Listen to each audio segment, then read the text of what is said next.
ವಿರೋಧ ಪಕ್ಷದವರು ನಿನ್ನೆ ಅಹೋರಾತ್ರಿ ಧರಣ ಮಾಡಿದ್ದಾರೆ.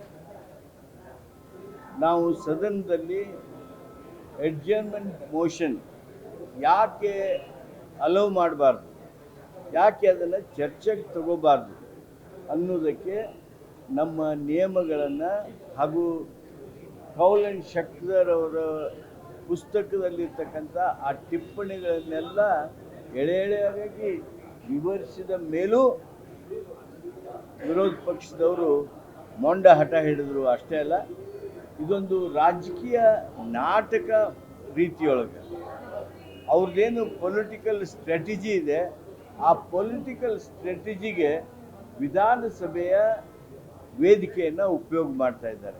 ಇದು ಅತ್ಯಂತ ದುರ್ದೈವದ ಸಂಗತಿ. ಮೈಸೂರಿಗೆ ಪಾದಯಾತ್ರೆ ಮಾಡಬೇಕು ಅನ್ನುವಂಥ ನಿರ್ಣಯ ಮಾಡಿಕೊಂಡು ಇಲ್ಲಿ ಕೂತು ಇಲ್ಲಿಂದ ಹಿಂಗೆ ಹೋಗೋದು. C, assembly forum should not be use for A political strategies. ವಿಧಾನಸಭೆಯ ವೇದಿಕೆಯನ್ನು ರಾಜಕೀಯಕ್ಕಾಗಿ ಉಪಯೋಗ ಮಾಡಬಾರ್ದು, ಕೇವಲ ರಾಜಕೀಯಕ್ಕಾಗಿ ಉಪಯೋಗ ಮಾಡಬಾರ್ದು.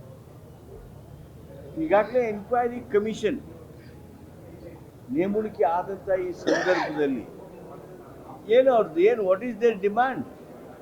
Any demand, any time anybody can raise is enquiry commission ಮಾಡಿರಿ. ಹೈಕೋರ್ಟ್ ಜಡ್ಜರು ನಿವೃತ್ತ ಆಗಲಿ ಅಥವಾ ಇದರಲ್ಲಿದ್ದಿರ್ತಕ್ಕಂಥ ಜಡ್ಜ್ ಅವ್ರನ್ನ ಕಡೆಯಿಂದ ಎನ್ಕ್ವೈರಿ ಮಾಡಿಸ್ರಿ. ನಮ್ಮ ಮುಖ್ಯಮಂತ್ರಿಗಳು ಆಪಾದನೆಗಳು ಬಂದ ತಕ್ಷಣ ಇವ್ರು ಯಾರು ಕೇಳದೇ ಇದ್ರೂ ಆ ಆಪಾದನೆಗಳನ್ನು ಅವರ ಮೇಲೆ ಇದ್ದಾಗ್ಯೂ ಸಹಿತ ಎನ್ಕ್ವೈರಿ ಕಮಿಷನನ್ನು ನೇಮಣಿಕೆ ಮಾಡಿದರು. Show me a single chief minister in Karnataka when allegations are made against him and they have appointed an inquiry commission.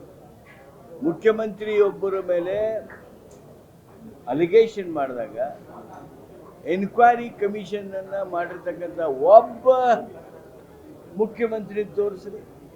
ಯಡಿಯೂರಪ್ಪನವರ ಮೇಲೆ, ಯಡಿಯೂರಪ್ಪನವ್ರ ಕುಟುಂಬದ ಮೇಲೆ ಅಲಿಗೇಷನ್ ಬಂದು ಎನ್ಕ್ವೈರಿ ಕಮಿಷನ್ ಮಾಡಿದಿರಾ?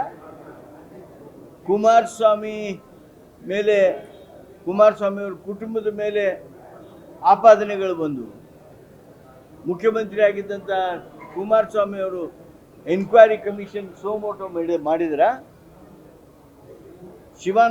ನಮ್ಮ ಸದಾನಂದ ಗೌಡರ ಮೇಲೆ ಬಂದು, ಜಗದೀಶ್ ಶೆಟ್ಟರ್ ಮೇಲೆ ಬಂದು, ಬಸವರಾಜ ಬೊಮ್ಮಾಯಿ ಮೇಲೆ ಬಂದು 40% ಕಮಿಷನ್ದು ಆಪಾದನೆ ಬಂದವಲ್ಲ, ಅವಾಗ ಇನ್ಕ್ವೈರಿ ಕಮಿಷನ್ ಮಾಡಿದ್ರ? Which of the chief minister has done inquiry commission, appointed an inquiry commission when the allegations were leveled against him?